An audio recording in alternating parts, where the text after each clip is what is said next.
Okay, next up is The Invitation, which I have to say, I went in totally blind. I knew nothing about The Invitation. I'd never even heard of it. Hadn't seen the trailer. Hadn't Googled it. I did not know what this was. But basically, it was the weekend I spent in Yorkshire. I'd hopped on a train from King's Cross to Leeds.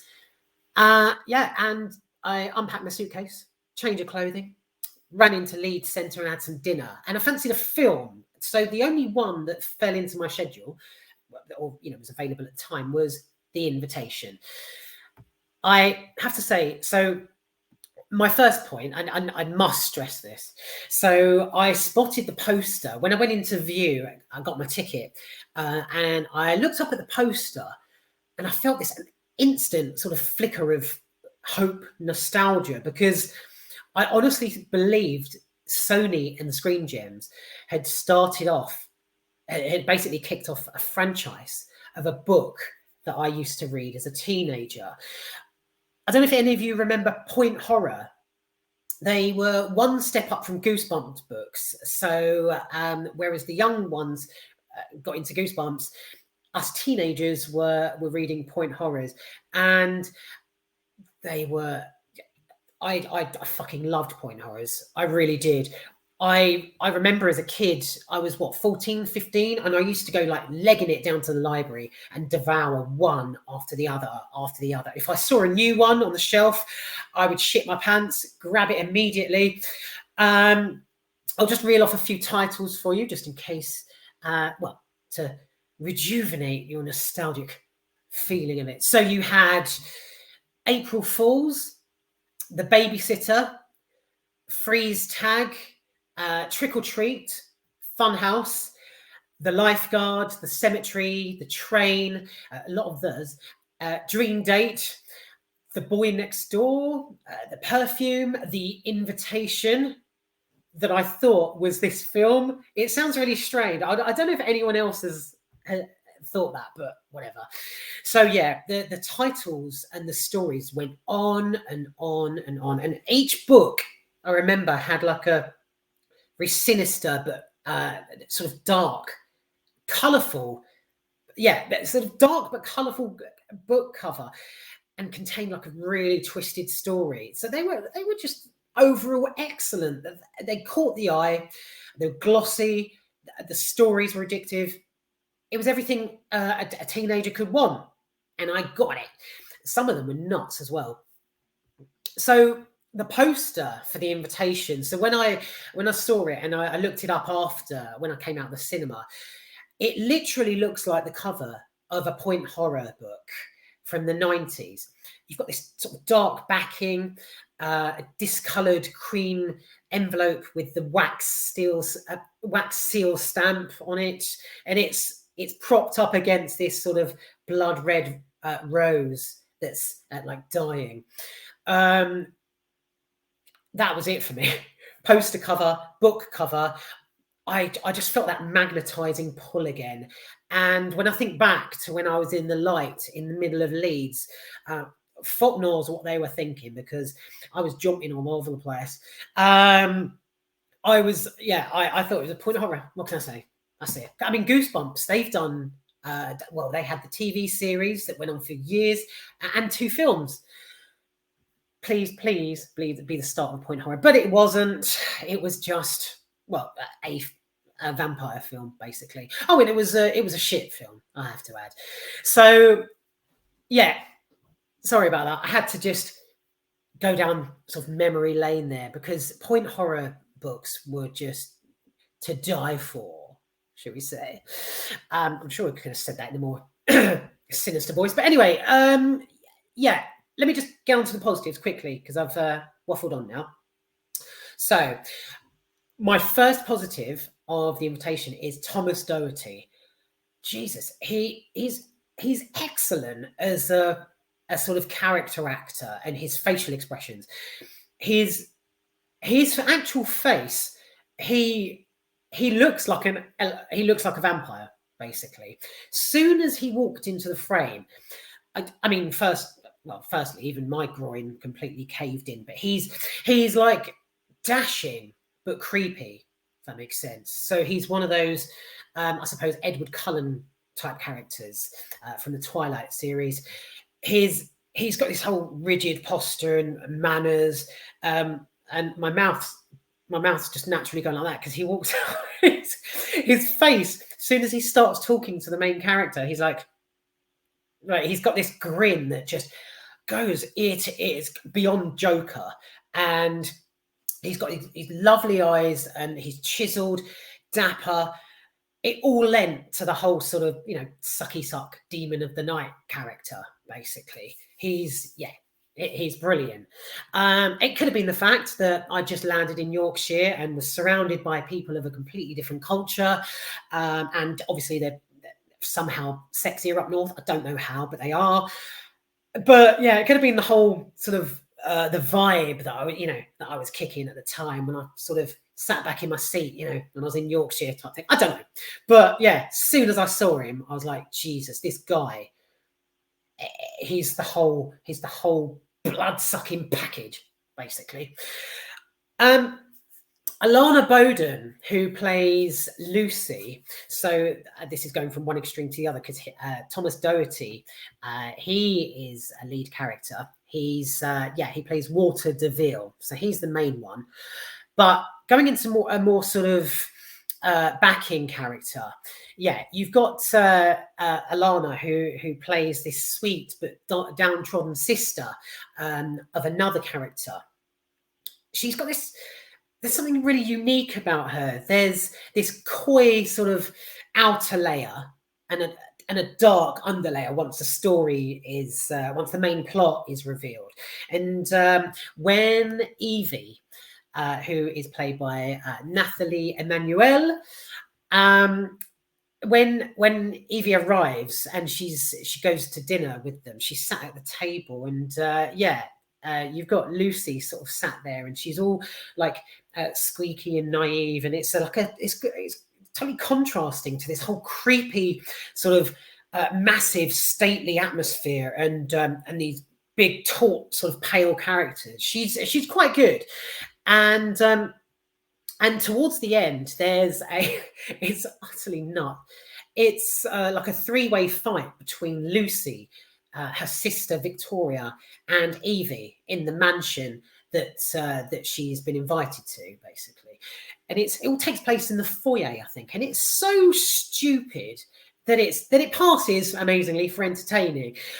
It did keep me, slightly gripped, and I'm not talking well, I can't think off the top of my head, but a gripping film. But it was slightly gripping. How it ends, I've got here. That's it. So how it ends, I really wasn't prepared for, actually. How Evie's story culminates in a showdown and what happens to her within the final scene actually kind of took me by surprise. I won't elaborate any further without spoiling it, because okay, right. So I'll sum it up without spoiler. The power gain / loss was decent. It was really good. Okay, so that's great. Caroline Crawford, she needs a shout out. She plays Mrs. Swift, the maid of the maid of the mansion, basically. As soon as I saw her, she has this proper like West End feel, as if they just wheeled her in off the stage of Les Miserables. She gives a proper, really decent performance, even though this film, like I'm getting excited now, I'm slurring my words. Even though The Invitation is tacky and crap, with one or two good bits, this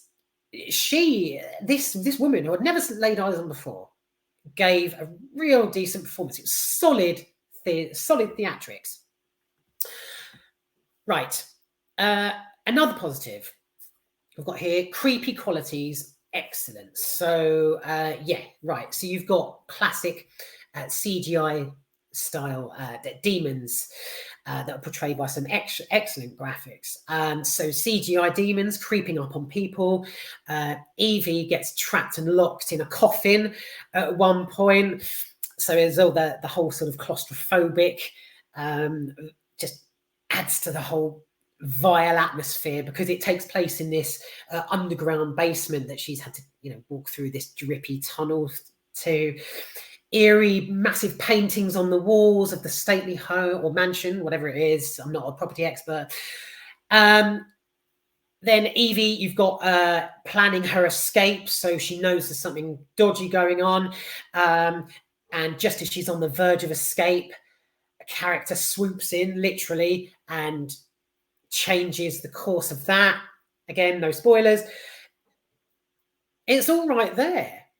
So fans of, vampire-y movies will probably suck it up. But it has positives and negatives. Again, it could be the fact that I was in a completely different part of England. New culture of people, or get me in the groove. And I was all excited for a weekend away. I don't know if any of you ever had that, but when you're in a certain a place, or touched by a certain atmosphere, I don't know how you see a film or listen to a piece of music in that moment. It sort of stirs that thing. I don't know, fuck it. I don't know. Anyway, let's move on to the negatives. So The Invitation should be at least sort of 30% decent, but it's just not. Yes, I've pulled the positives, but given its dark, grisly at points plot, you'd expect it to be good, but it's not. It's really basic. It's just an empty structure.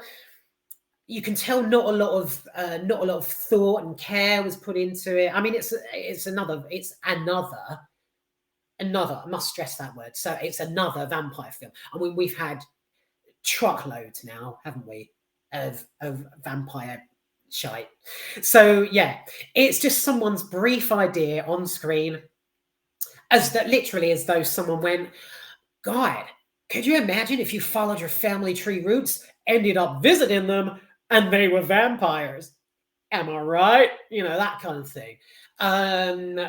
It's someone's brief, nutty idea put on screen, and that's all it is. Girl discovers she has distant relatives in England, is invited to a wedding, attends, meets a sexy man who instantly sweeps her off her feet, obviously, in brackets, I have to say, in brackets. It's just impossible, isn't it, for a single girl in most movies to hold her ground and not flap open at the first sight of a cute mouth. I don't know. So she meets him, dashing as he is revealed this sexy man is a vampire.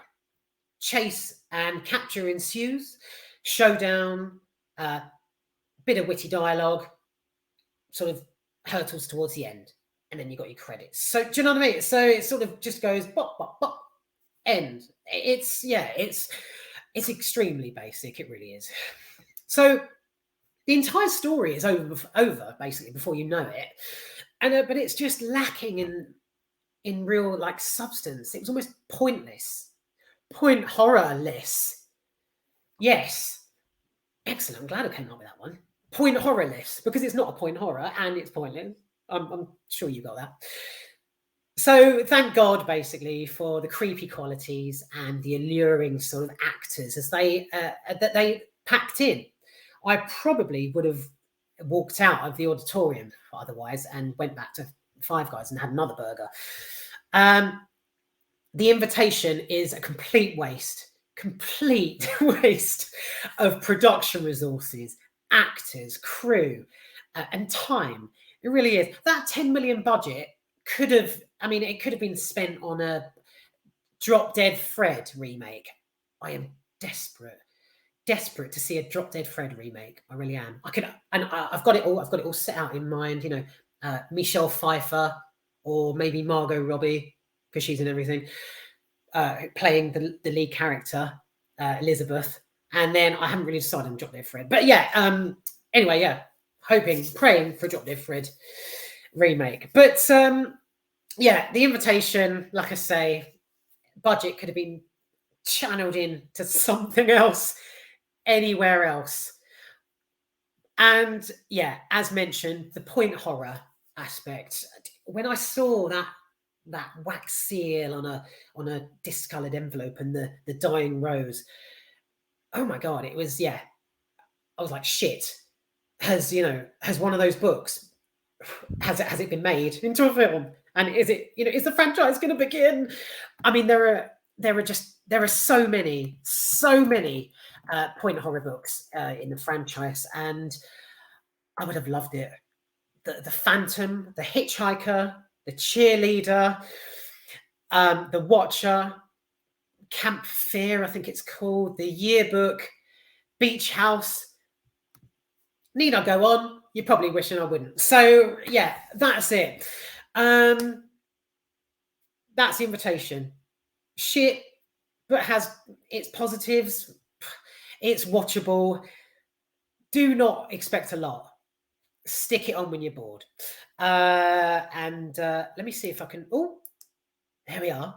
Let me change to my blood orange light to finish this blood-sucking review. Oh, fuck it. Right.